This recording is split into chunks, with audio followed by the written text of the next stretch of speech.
What's up, YouTube? Welcome back. 10mm ammo test series continued. This is number 10, Hornady Critical Duty. This is a 175 grain Flexlock bullet, and it's traveling at an advertised muzzle velocity of 1150 feet per second.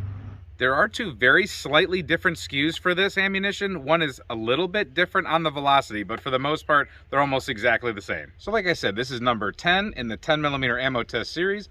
Our most recently visited ammos have been Underwood Extreme Penetrator 140 grain, Liberty Overwatch 70 grain, another Underwood XTP Jacketed Hollow Point 180 grain, and then another Underwood 200 grain hard cast flat nose. So I figured Critical Duty would round this last string of 5 out pretty nicely, because you can usually find this on the store shelves. Some of these other ammunitions, they're not that easy to get without shipping them to your house. And depending on where you live, that might not even be an option. The two firearms we're going to be using are the two that we always use for this testing: the Springfield XDM Elite 3.8 inch and the Delta Elite by Colt in 5 inch. That's a 1911. We're going to send 5 rounds through each pistol through this chronograph, and hopefully the light behaves today. And we're going to hopefully strike these X's on these targets. These are nice measurable targets. We always use these, and if you look back on our other tests, you can compare other ammo. Now, I don't shoot off a rest, so this is just practical accuracy. Then we'll move that chronograph in front of this gel so we know the exact velocity of the bullet that's striking the gel. We have 40 inches of ballistics gel here. These are 2 shooter's blocks, so 20 inches apiece. I know this gel's getting a little bit dirty, but we have fresh blocks for the next string of tests. All right, we're 20 feet off those targets. We're gonna go for the left B8. 5 rounds of Critical Duty.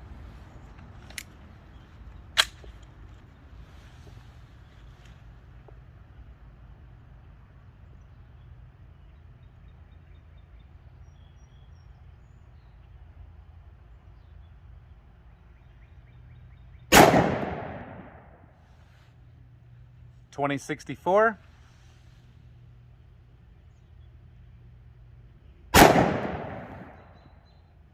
.2057,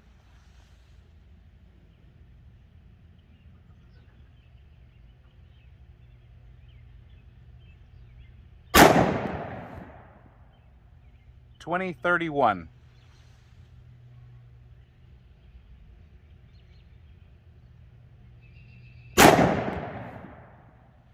.1978,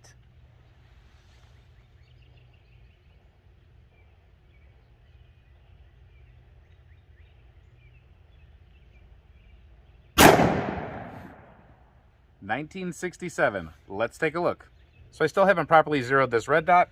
I was aiming right here, and here's my point of impact. But that's a very good group. I had 4 land right in here, and I felt this one. I knew this one wouldn't land where it was supposed to. That was definitely me. I had a slight little trigger jerk right before I pulled it. So very good grouping. If the red dot was spot on, they would all have been right in here. And out of the XDM Elite, very comfortable to shoot. Let's see how it goes out of the Delta Elite.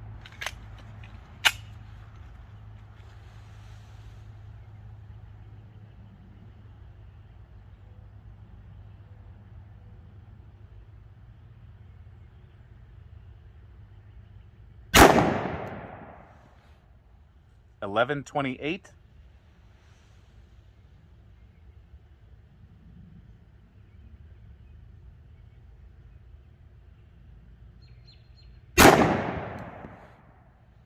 .1158,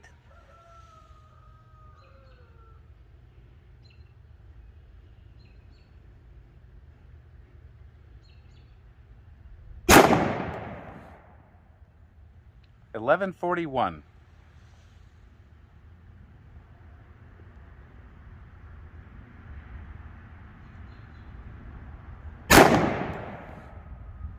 .1166,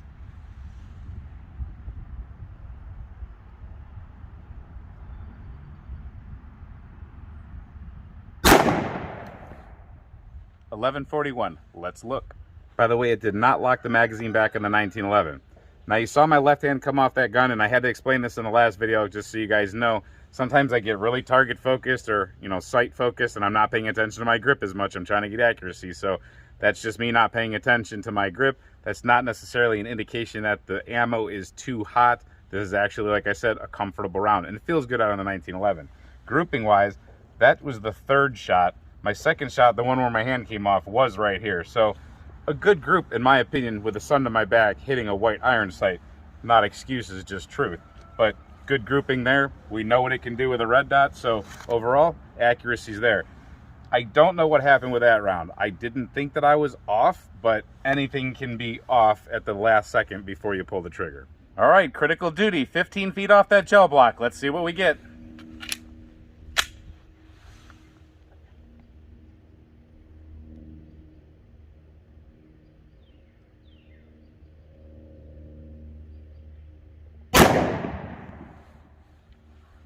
$10.61.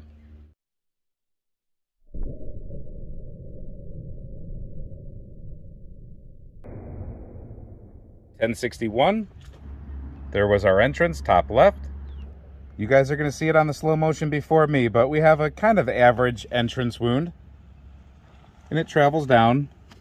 A nice piercing wound channel, nothing super impressive, and it made it right to the end of the block. It didn't make it into the other block, but just a little poke. It went about a centimeter, maybe a half of an inch into the other block. You can barely see it. I'll try to get in there a little bit. But it bounced back for the most part into the other block. So I'm gonna call it right there at 20 inches. So you see right there it opened up, the piercing wound path, and the average-ish initial wound channel. Let's see what the 5-inch does. All right, with the added barrel length and probably added velocity, let's see if we go deeper or if we open up faster and slow it down.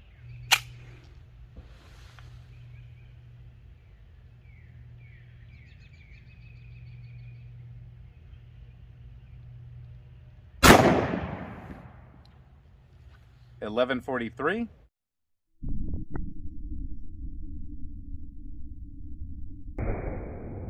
$11.43. We put the bullet right where we wanted it. Initial wound track is very similar, and actually the wound channel itself is very similar. It just looks a little bit wider. I think that the bullet opened up a little bit more probably, and therefore it actually didn't go as deep. So we stopped there. If we back up and we look at the tape, we're at about 16 inches. As where the other one went, of course, 20 inches. So let's get these dug out after we take a look at the top. You can see the flex tip is just sticking out there. Definitely had an opening. And as we move back, you see the two different channels. Those were two good strikes.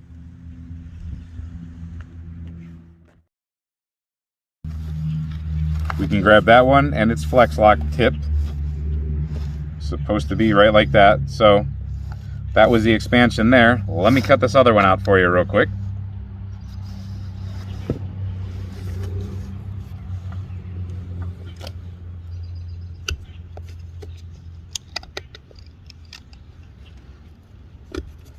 All right, and there's that one with its flex tip. So without their tips, you see a difference here in projectile opening. They don't look much different from the back or the side, except for a little bit more pedaling and peeling here on this one. But definitely when you're looking at the faces of them, you see why this one slowed down. This is from the 1911. That's why this one ended up right about here. And this one, oh, it's not going to stay there. That's why that one ended up right there. And that one ended up right in between these two. Let's just put it there to pretend. So I think both performed well. I mean, one just has more penetration than the other. One seems to have a little bit more of a violent wound path till the stopping point at 16 or so inches. But you be the judge what you think, if you think this is adequate for whatever size barrel you might be carrying. I will say that I like that they're very uniform. No matter what velocity they expand at, they don't rip themselves to pieces. They lose a little bit of lead, maybe, but they don't destroy themselves. At least not at these velocities. So there's the data. Use it as you see fit. Decide if this ammo is right for you or not. The next block of 5 10mm ammos we're going to be testing are pretty interesting, so you might want to be subscribed for those. Hope you enjoyed this video, and until we see you next time, stay safe, have fun, and keep shooting.